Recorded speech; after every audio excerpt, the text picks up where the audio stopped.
ബലാത്സംഗ കേസിൽ ജയിലിൽ കഴിയുന്ന രാഹുൽ മാങ്കൂട്ടത്തിൽ എംഎൽഎയുടെ ജാമ്യ ഹർജിയിൽ പത്തനംതിട്ട ജില്ലാ സെഷൻസ് കോടതിയിൽ വാദം കേൾക്കും. SIT റിപ്പോർട്ടും കോടതിയിലെത്തും. രാഹുലിനെതിരെ കൂടുതൽ തെളിവുകൾ ക്രൈംബ്രാഞ്ച് കോടതിയിൽ സമർപ്പിക്കും. തിരുവല്ല മജിസ്ട്രേറ്റ് കോടതി കഴിഞ്ഞ ദിവസം രാഹുലിന്റെ ജാമ്യം നിഷേധിച്ചിരുന്നു. ജാമ്യം തള്ളിയുള്ള മജിസ്ട്രേറ്റ് കോടതി ഉത്തരവ് രാഹുലിന് പ്രതികൂലമാകാനാണ് സാധ്യത.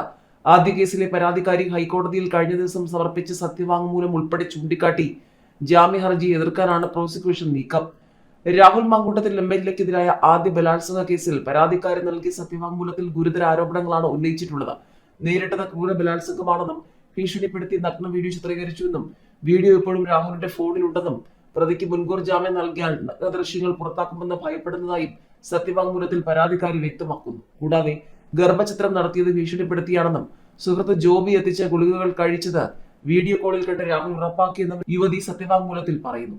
ബലാത്സംഗത്തിനിടെ ഏറ്റ സാരമായ പരിക്കുകൾ വ്യക്തമാക്കുന്ന ചിത്രങ്ങളും പരാതിക്കാരി കോടതിയിൽ സമർപ്പിച്ചു.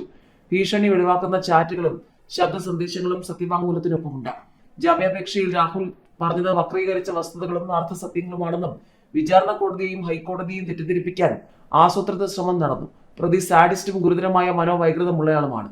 രാഹുൽ പ്രതിയായ 10ഓളം പീഡന കേസുകളെ പറ്റി അന്വേഷണ സംഘത്തിന് വിവരമുണ്ട്. അതിലൊന്ന് പ്രായപൂർത്തിയാകാത്ത അതിജീവിതയാണ്. അധികാരവും സ്വാധീനമുള്ള MLAക്ക് ജാമ്യം നൽകുന്നത് ഇനി മുന്നോട്ട് വരാനുള്ള പരാതിക്കാരെ നിശബ്ദരാക്കുമെന്നും സത്യവാങ്മൂലത്തിൽ പറയുന്നു.